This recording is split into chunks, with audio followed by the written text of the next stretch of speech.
Nenê da Brasilândia foi o nome com que Floripe Souza de Oliveira se tornou conhecida na Vila Brasilândia, em São Paulo, lugar onde até hoje ela é muito lembrada. Nenê da Brasilândia se tornou uma das mais conhecidas traficantes dos anos de 1970 e 1980 em São Paulo. Na quebrada onde morava, era admirada por muita gente que dizia que graças a ela, nenhum bandido mexia com quem morava ali. No mundo do crime, ela era muito respeitada e não baixava a cabeça para ninguém. Venha conhecer a história de Nenê da Brasilândia hoje, aqui na Iconografia da História. Fala galera, aqui é Joel Paviotti da Iconografia da História. Tô aqui mais uma vez para contar essa história para vocês. Todo domingo aí a gente tá tentando fazer um especial, um vídeo mais longo, mais detalhado sobre a vida de alguém, sobre alguma determinada história, um determinado episódio. E esse é mais um desses episódios, tá? Nenê da Brasilândia. É uma história bastante interessante. Fala, Fernandão, nós fomos atrás dessa história aí, cara. Precisa ver que negócio interessante, cara. Curioso. É bem legal, cara, ter um espaço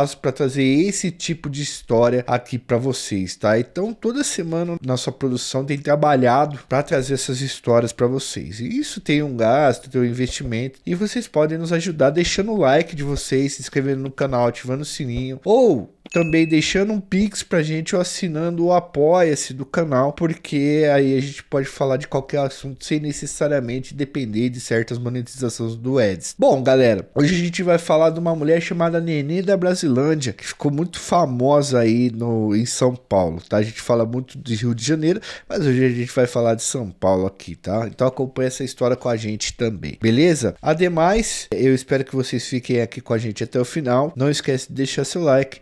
Eu vou pedir pro nosso querido Edu rodar a vinheta. Edu, roda a vinheta.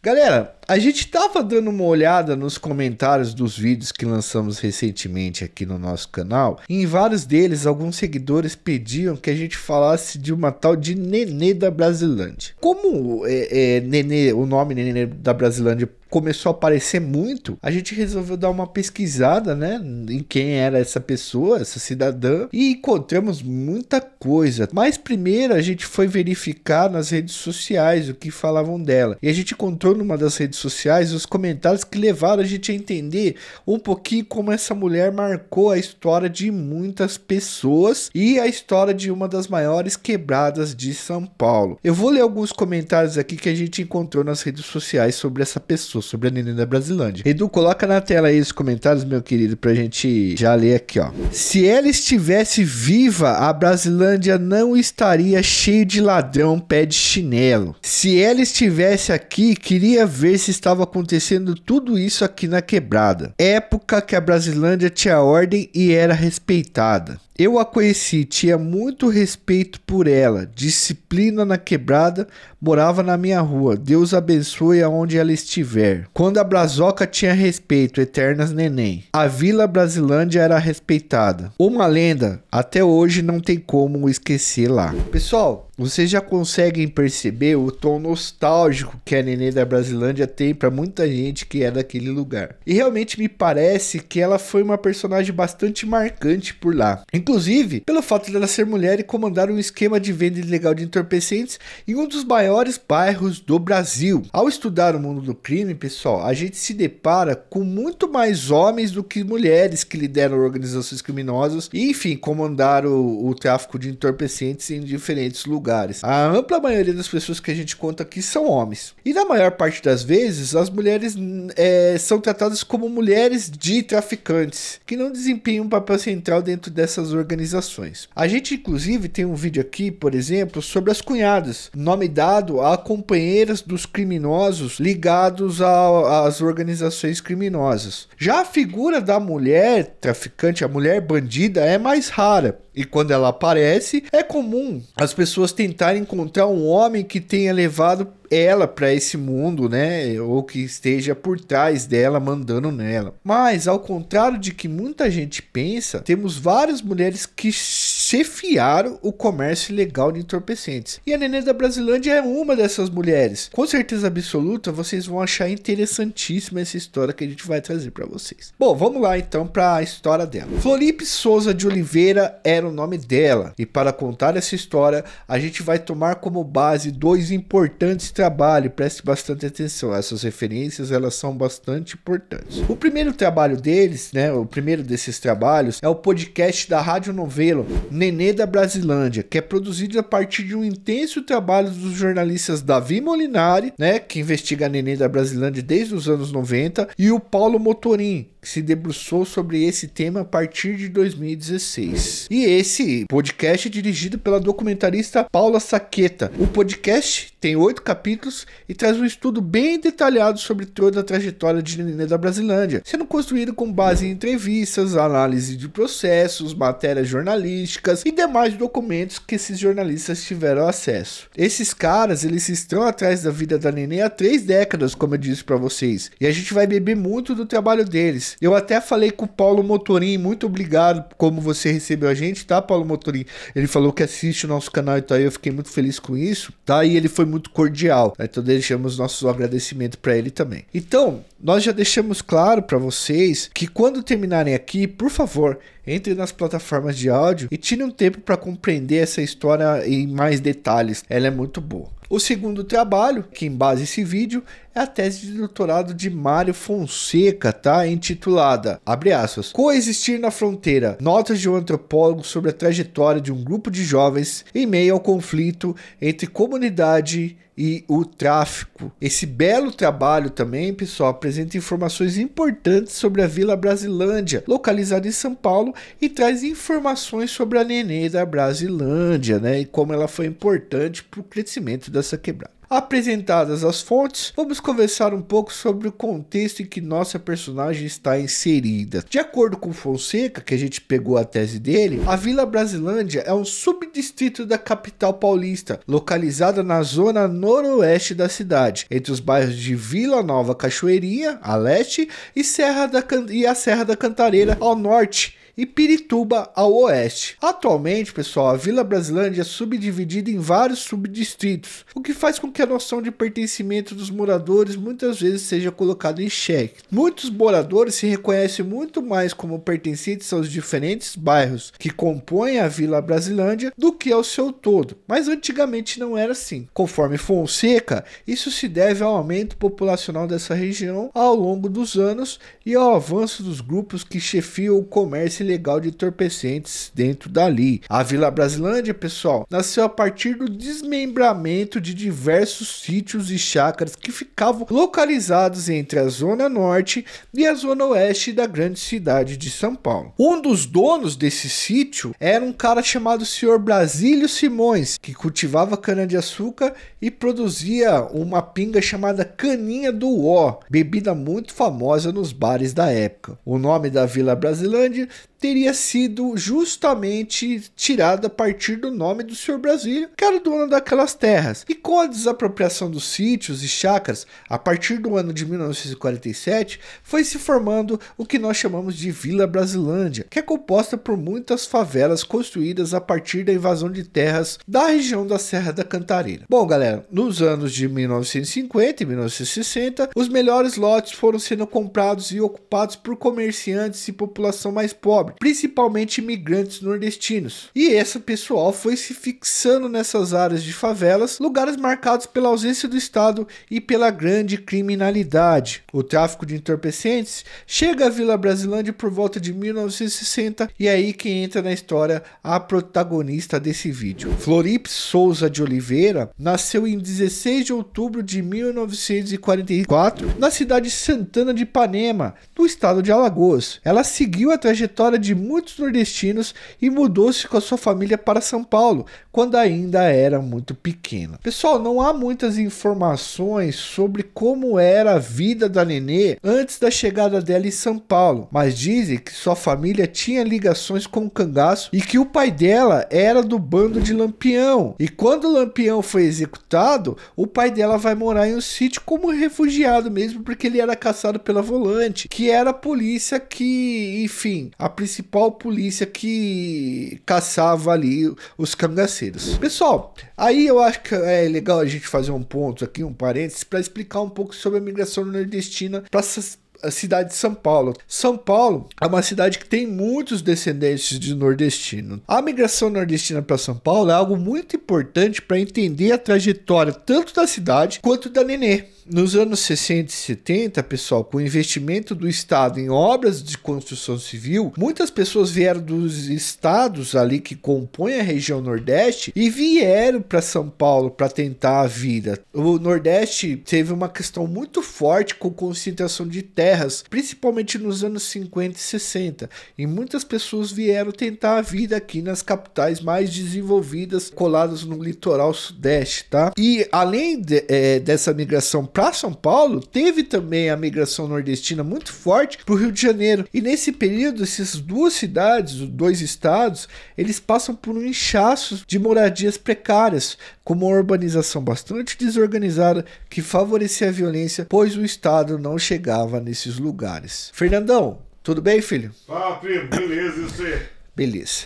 A gente tem um vídeo aqui, Fernandão, contando sobre bares de periferia. A gente fala que quando uma quebrada começa, ela começa desorganizada, com gente de todos os lugares, e isso favorece com que a violência seja construída nesses lugares. Por quê? São gente totalmente diferente, com conceitos de vida diferentes, com hábitos diferentes, que estão no mesmo lugar sem o Estado. E aí a gente fala que essas quebradas são muito violentas no seu princípio, no seu início. É o caso da Brasilândia, que foi formada nessa desorganização urbana e ela inchou, cresceu bastante com essa desorganização urbana. Certo, Fernandão? Certo, primo. Isso mesmo. Floripes, galera, cresceu na periferia de São Paulo e passou anos trabalhando como empregada doméstica em casas de família ricas de Higienópolis. Pra quem não conhece, pessoal, não é de São Paulo, nunca ouviu falar, Higienópolis é um dos bairros mais ricos da cidade, aliás, do estado. Pra vocês terem uma noção, mano, olha essa informação. Enquanto a Brasilândia tem uma expectativa de vida de aproximadamente 63 anos, ou seja, a média que as pessoas vivem ali, em Higienópolis as pessoas vivem aproximadamente 81 anos. É quase 2 décadas, 20 anos de diferença, para vocês verem a desigualdade social, como ela se desemboca, inclusive, né? Ela se materializa na expectativa de vida das pessoas de acordo com o bairro que as pessoas vêm e com a condição social desse bairro. E a Nenê, como era uma migrante muito pobre, acabou indo trabalhar onde muitas mulheres da periferia vão, a casa de gente rica em bairro de gente rica. É aquela velha história, pessoal. A mulher pobre que tem que deixar os filhos em casa, acordar 3 ou 4 horas da manhã para ir fazer o café de algum playboy na zona rica da cidade. Minha mãe fez muito isso na vida. A cada dia de trabalho, Nenê ia ficando mais revoltada com a desigualdade explícita que ela vivenciava. Ela passava o dia trabalhando em casas de bacana, né, de gente chique, de bairro nobre, na capital paulista, e ao fim do dia, do seu longo dia e cansativo de trabalho, voltava para Brasilândia, lugar carente de tudo, que não tinha nada, e a molecada dela passando vontade, enquanto na casa das patroas tinha tudo. Certo dia, Floripes teve uma discussão com uma patroa. E presta atenção, essa discussão, ela vai acabar mal e ela vai ser a porta de entrada da Nenê pro crime. Quer dizer, um marco, né? O marco da entrada da Nenê pro crime. Veja bem, a Floripes, né, que é a Nenê da Brasilândia, teve uma discussão com a sua patroa e acabou levando um tapa na cara, tia. Ela levou um tapa na cara. Pessoal, um tapa na cara é uma ferramenta de desmoralização da pessoa. Tomar um tapa na cara e ficar quieto é algo muito humilhante. Ainda mais pra Floripes, que era filha de cangaceiro e uma mulher que não baixava a cabeça pra ninguém. Aquele tapa doeu demais na Nenê. Ser estapeada pela patroa foi algo que marcou muito Floripes. A partir daquele dia, ela decidiu que abandonaria o trabalho doméstico e daria outro rumo para sua vida. Floripes Souza de Oliveira se transformou então em Nenê da Brasilândia. Vamos especificar aqui que o apelido Nenê, geralmente naquela época, era dado para quem era filha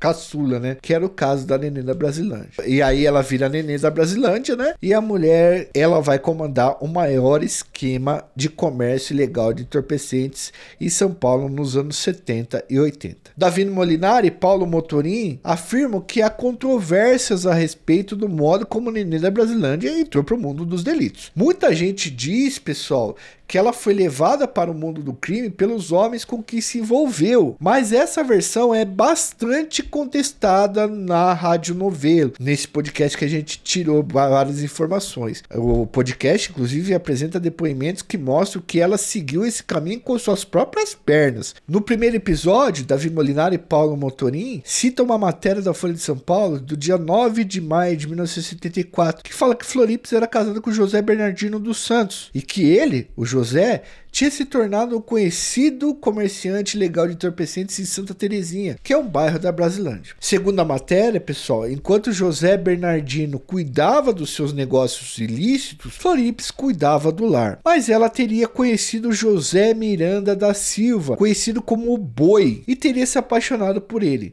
indo viver com seu novo companheiro em outro local da Brasilândia. Segundo essa matéria da Folha de São Paulo, no dia 9 de maio de 73, o qual a gente consultou, Floripes teria tirado a vida de seu ex-marido, por isso a matéria jornalística a chamava de abelha, pois ela tirava a vida até mesmo de seus ex-companheiros. Essa versão, pessoal, da Folha de São Paulo foi responsável e nunca se comprovou, e foi inclusive contestada pelo próprio filho da Nenê e por quem conheceu a Nenê da Brasilândia. Essas pessoas dizem que ela seguiu pelo caminho do crime por suas próprias pernas, porque achou a oportunidade, enfim, traficar e meteu o louco, tipo, já era. Paula Saqueta, né, que é diretora do podcast Nenê da Brasilândia, que a gente tá usando aqui, chama atenção para o machismo que há atrás da ideia de que Nenê teria sido conduzida por um homem. É aquela velha história, pessoal, tipo assim, ó, como se a Miriam não tivesse pernas próprias para entrar pro crime. A gente já falou de mulheres criminosas aqui, como a Griselda Blanco, como a Emma Coronel, a Lili Carabina, a Rainha do Pó, que são pessoas que elas foram pro crime porque elas quiseram, mano, elas fizeram essa escolha. Mas na época, a mulher era tratada como se ela tivesse sido encaminhada para a vida do crime por um homem. Não necessariamente acontece. Então, a Nenê da Brasilândia, as informações mais fidedignas é que ela teria ido para o mundo do crime pelas próprias pernas, porque ela achou lucrativo, tá? Foi escolha. E a Saqueta, Paula Saqueta, que é a diretora do podcast, também comenta, né, o modo como se referiam a ela. Sempre falavam, comparavam ela a um criminoso famoso. Tipo, ela era o Pablo Escobar de São Paulo, sei lá. Mostrando como sempre há referência a uma figura masculina. Como se não fosse possível uma mulher assumir o papel de destaque dentro do mundo do crime. O fato, galera, é que Nenê da Brasilândia construiu e liderou uma rede de comércio de entorpecentes dentro da Brasilândia e foi acusada de ter cometido diversos crimes ao longo de quase 2 décadas em que chefiou a Vila Brasilândia. Ao longo desse período, galera, ela foi acusada de ter cometido diversos crimes, tá? Entre eles, execuções, de liderar o comércio ilegal de entorpecentes, principalmente erva, essa era a principal a atividade dela, tá? Usar documentos falsos e comandar uma série de outros crimes. Ao mesmo tempo, ela era muito querida por moradores da Brasilândia, como vocês ouviram falar aí nos comentários que a gente mostrou para vocês. Muitos chamavam ela de mãe dos pobres e madrinha. Diziam que ela incentivava as crianças a se dedicar aos estudos, pagava, por exemplo, material escolar, lanche para as crianças e não tolerava roubo dentro da comunidade. Uma de suas sobrinhas dizia que ela sempre orientava as pessoas dizendo: não faça o que eu faço. Nenê da Brasilândia era uma mulher que ocupou diferentes lugares. Era uma mãe dedicada, era comerciante, dona de padaria, protetora da comunidade, segundo a própria comunidade falava, mas era também chefe do comércio de entorpecentes e uma criminosa acusada de vários delitos e muitas vezes de ser uma pessoa bastante violenta. Na Brasilândia, pessoal, há quem se lembre dela com carinho e saudade, e há quem diga também que ela era uma bandida cruel, que teve o fim esperado para quem entra no mundo do crime. Então a Nenê também não é unanimidade lá. Aqui nós não vamos tomar nenhuma dessas duas posições. Nós vamos apenas contar a história dela a partir de todas as dicotomias e nuances e vamos apresentar os fatos apurados a partir das fontes consultadas e traçar um panorama de sua história como a gente tem feito até esse momento. E quando você troca uma ideia com o pessoal da Brasilândia, você percebe que Nenê era uma mulher cascuda mesmo no crime. O principal histórico dela, a principal lembrança que eles têm é sobre isso. Ela andava armada, trocava tiro. Se roubasse dentro da favela, ela fazia o cara devolver o objeto furtado. Dizem, pessoal, que ela causava medo até em bandido extremamente perigoso. Na época, final dos anos 60 e 70, Nenê trabalhava com venda de ervas. Essa era a principal atividade dela. O pó havia chegado em São Paulo? Havia, mas não era o principal comércio. O comércio de erva da Nenê era diferente do comércio de entorpecentes do Rio de Janeiro, em que a farinha chegou com tudo e as organizações criminosas foram deixando o comércio de entorpecentes mais profissional, com armas mais potentes, com organização mais sofisticada. O tráfico da Nenê era alguma coisa mais rudimentar, assim, sem uma organização muito mais complexa. Não que ela não vendesse pó, ela vendia pó também, mas o carro-chefe era a erva. A Nenê, pessoal, tinha 2 irmãos que eram do crime, e desses irmãos, esses irmãos dela, eles já mexiam com o tráfico. Um deles foi preso no Carandiru. Ele perdeu a vida em uma tentativa de fuga que ocorreu no presídio. O outro irmão também perdeu a vida,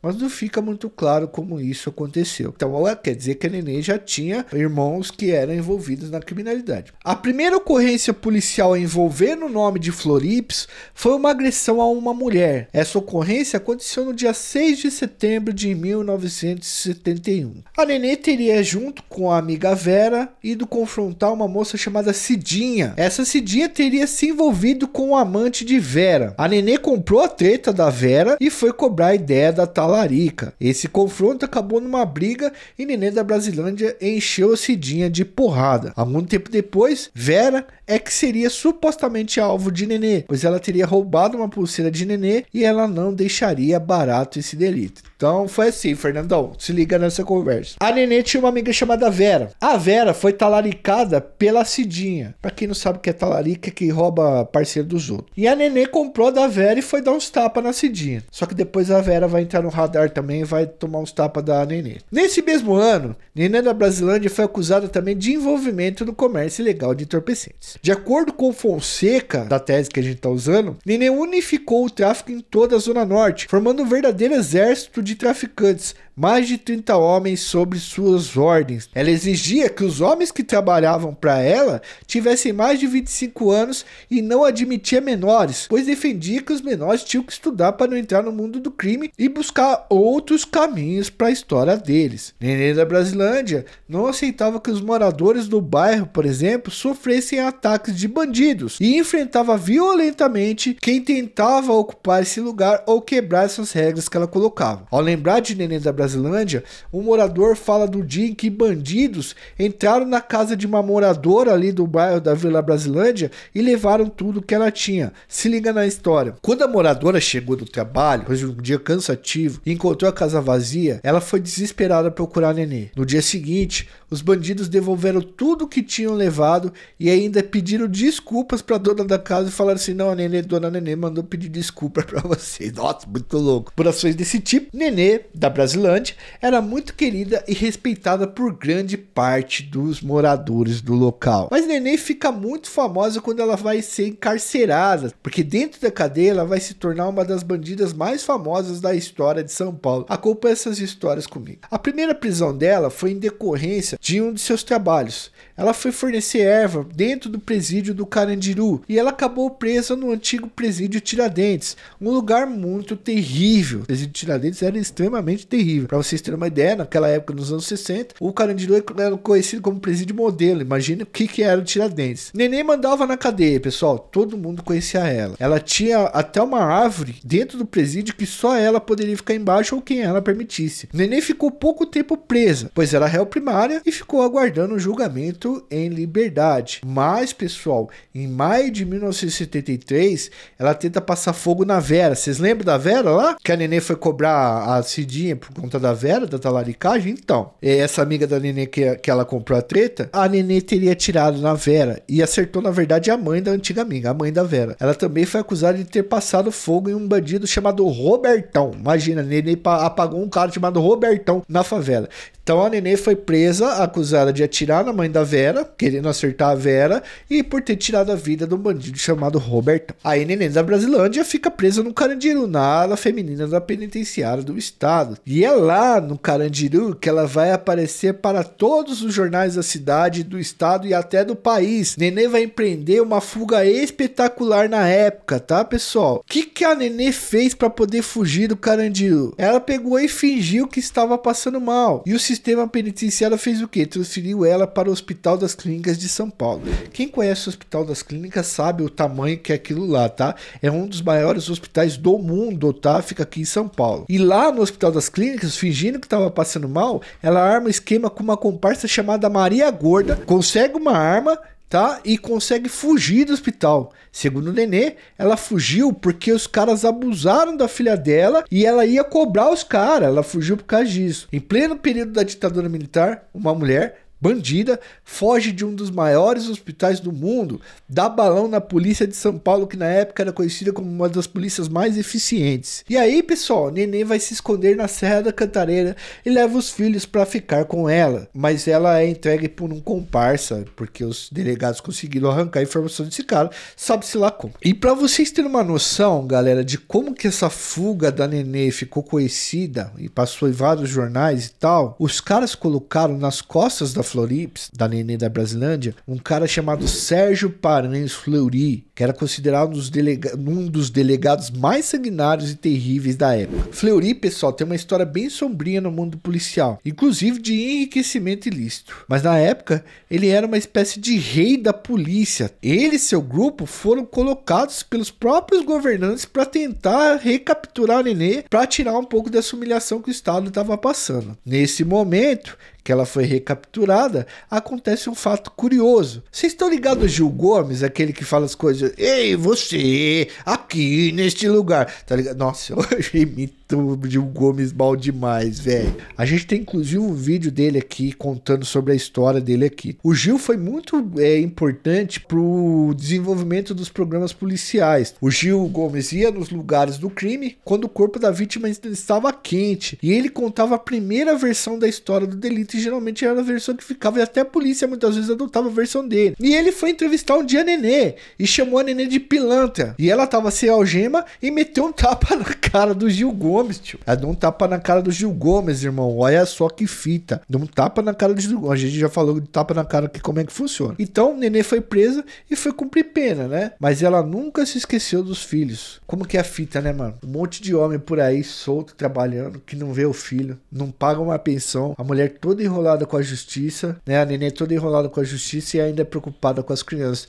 Eu vejo muito, né? Hoje eu já não trabalho mais com educação, graças a Deus, com a ajuda de vocês no Pix e no Apoia-se, até vou falar deles aqui, ó. Ajude a gente no Pix e no Apoia-se, pessoal. Com a ajuda do Pix e do Apoia-se, eu pude me licenciar da educação pública e poder trabalhar exclusivamente para vocês aqui. Então, se vocês puderem, nos ajude no Pix e nos ajudem no Apoia-se. A partir de R$2 no Apoia-se, vocês já têm várias recompensas, e no Pix qualquer valor monetário. Por que eu falo isso? Porque muitas vezes esse tipo de trabalho que a gente faz, esse vídeo que a gente faz, ele tem a restrição de monetização por trabalhar com assuntos delicados relacionados à segurança pública e à criminalidade. É como aconteceu no vídeo da Marielle. A gente fez o vídeo da Marielle, gastou bastante tempo, investiu bastante tempo, dinheiro, no vídeo de 1 hora, e teve uma restrição de monetização. E a gente só pôde pagar esse vídeo com a ajuda do Apoia-se da Pix, tá? Então vocês podem ajudar a gente. E aí, por que eu tô falando isso? Porque quando eu trabalhava na educação, na época, eu lembro das reuniões de pais, eu lembro quando a gente chamava alguma mãe na escola, algum pai, muitas vezes era a mãe que ia sozinha, uma avó que ia sozinha, o pai tinha abandonado a criança, tá? Tinha deixado a criança sem amparo, sem nada, não aparecia, não mandava dinheiro, porcaria nenhuma. E pra você ver que a Nenê, mesmo no crime, mesmo presa, ela ainda se preocupava com os próprios filhos. Vocês podem falar, pô, mas se ela se preocupasse com os próprios filhos, não tinha entrado na criminalidade. De fato, mas ela nunca deixou de se preocupar com as crianças. E a Nenê, quando estava presa, recebeu uma informação de que as filhas dela poderiam ir para um colégio interno. E a Nenê concedeu a tutela para que assistentes sociais colocassem as filhas no internato, tá? Ela pensou assim, pô, pelo menos minhas filhas não vão ficar na rua, vão se internar, né? Vão ficar no internato, num colégio interno. Só que a Nenê descobriu que socaram as meninas dentro da FEBEM. Na época, a FEBEM significava Fundação para o Bem-Estar do Menor Infrator. setor, crianças que não tinham cometido nenhum ato infracional ficavam no mesmo lugar que crianças que tinham cometido esses atos infracionais. Então você misturava tudo. Criança que não podia ficar na rua, criança pobre com criança que tinha cometido atos infracionais. O lugar era um ambiente muito horrível para uma criança. Isso preocupou muito a Nenê e fez com que ela tivesse a ideia de largar o mundo do crime de vez. Ela realmente pensou muito nessa possibilidade. No início dos anos 80, galera, então, Nenê sai em liberdade e começa a trabalhar como gerente de uma padaria. Mas como ela tinha esquema de comércio de entorpecentes, ela comprou uma padaria só para ela e depois expandiu comprando mais duas. Então a Nenê virou dona de 3 padarias. Uma dessas padarias era chamada de Rosas de Ouro, mesmo nome da escola de samba famosa que nasceu da Brasilândia. Aquela escola de samba que vocês já devem ter ouvido falar, que é a Rosas de Ouro, que faz parte muito tempo do grupo especial do Carnaval de São Paulo. E Nenê, pessoal, passou a financiar parte da cultura da Brasilândia, inclusive doando dinheiro para vários grupos de pagode e até ajudando a própria escola, mas isso bem lá no passado. Só que junto com os pães, velho, ela também continuou vendendo erva e farinha. A farinha de cheirar, não a de fazer pão. Nenê vai começar então uma derrocada no mundo do crime, porque todo no mundo do crime é assim. Tem os seus altos e depois a pessoa vai decaindo conforme o tempo e muitas vezes o tempo é curto. Nenê vai começar essa derrocada no mundo do crime. E por que ela vai começar a se derrocar no mundo do crime? Porque ela inventou de entrar na política, mano. E aí tem bandidos mais profissionais, tá? Todo mundo sabe aqui, pessoal, que bandido pé de chinelo, o bandido pobre ou bandido de regiões pobres, quando tenta entrar na política, não é bem aceito. Nós temos inúmeros casos disso. Nenê chegou a apoiar vários candidatos, inclusive ela puxava voto pros caras. Ela ia armada até o colégio eleitoral com 38 na cinta, exigir que o cara que estava devendo para ela votasse no candidato que ela queria. E vários desses candidatos realmente se elegeram. A Nenê era uma puxadora de votos muito forte na comunidade da Brasilândia, que tinha muita gente, né? Nós não vamos entrar em detalhes aqui ou no mérito de especificar o nome e o perfil dos políticos que ela apoiava, pois sairia muito da história que nós estamos contando. Mas no podcast que nós ouvimos, indicamos o trabalho para vocês, tem tudo muito detalhado, tá? Porque eles tiveram acesso a documentos que nós não tivemos. Todo mundo tem seu fim e Nenê será executada em frente à sua casa no dia 1 de março de 1989.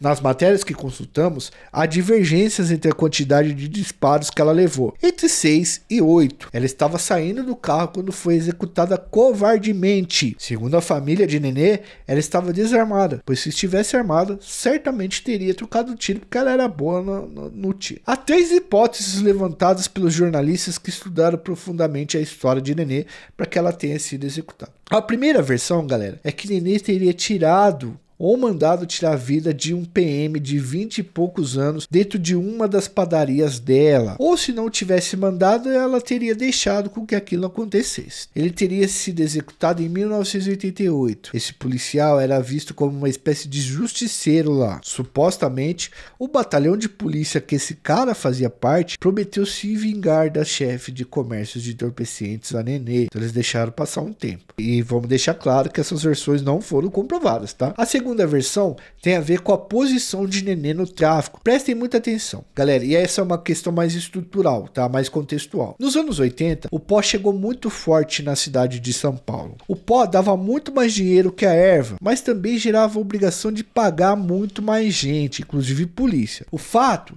é que para alguns jornalistas, Nenê teria ficado para trás no comércio de entorpecentes, pois apesar de vender pó e pouco pó, sua especialidade era a erva. Então ela teria sido executada por quadrilhas que passaram a empreender no mundo de venda de farinha, porque ela tinha ficado para trás e estava atrasando o lado dos caras, e aí essas quadrilhas acabaram executando ela para tomar o negócio e transformar o negócio em algo muito maior. A última versão, pessoal, seria o envolvimento de Nenê e ligações com o jogo do bicho, mais especificamente com o amigo da Nenê. A Nenê não mexia com o jogo do bicho, mas ela tinha um grande amigo que era ligado a esse jogo. O amigo dela, que era apontador do jogo do bicho, teria sido executado por bandidos dentro da Brasilândia. E para evitar uma vingança da Nenê, porque o cara era parceiro dela e a Nenê ainda era muito poderosa na época, os bandidos que tiraram a vida do bicheiro também tiveram que tirar a vida dela para evitar essa retaliação. Então, antes da minha mãe chorar, chora a sua, né? Como os caras dizem por aí no mundo do crime. No velório da Nenê, Teve até helicóptero da TV, pessoal. Políticos eleitos e não eleitos participaram do velório e do enterro. Inclusive, a liberação do corpo da Nenê, que estava preso ali no IML para passar por várias análises e tal, foi liberada através da intervenção de um político famoso. Tinha muitas viaturas policiais e policial que gostava da Nenê e tanto policial que odiava a Nenê. Dizem que a Nenê chegou a ser madrinha de filho de policial, de tanto de relação boa que ela tinha com certos policiais ali. E tinha outros também que odiavam e queria ver se ela tinha parado de respirar mesmo. Nesse tipo de enterro, pessoal, vai amigo e vai inimigo. Os amigos para velar o corpo, né, e se despedir, os inimigos para ver se a pessoa vai ir para debaixo da terra mesmo. O fato, pessoal, é que o enterro da Nenê da Brasilândia parou São Paulo e apareceu em todos os jornais da época, não só da cidade de São Paulo, do estado de São Paulo, mas também do Brasil. Até hoje, essa personagem inspira bastante conversa na Brasilândia e sua história é rodeada de mitos, lendas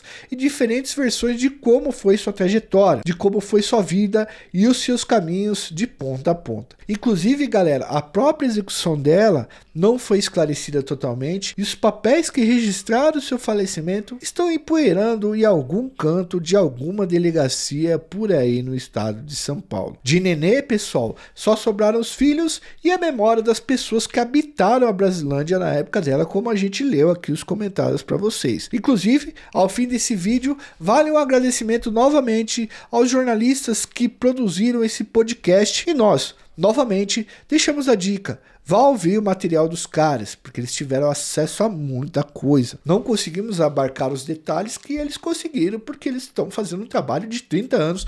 Isso é importante, tem que ser ressaltado. Eles tiveram acesso a documentos e entrevistas que nós nunca teremos. Um grande trabalho deles que ajudou a gerar um grande trabalho aqui também para vocês, esse especial sobre a Nenê da Brasilândia. Eu espero que quem pediu esse vídeo aí esteja extremamente satisfeito e a gente tem essa satisfação de poder contar essas histórias para vocês aqui. É especial todos os domingos, beleza, galera? Pode esperar que nos domingos terão vídeos interessantes aí para vocês.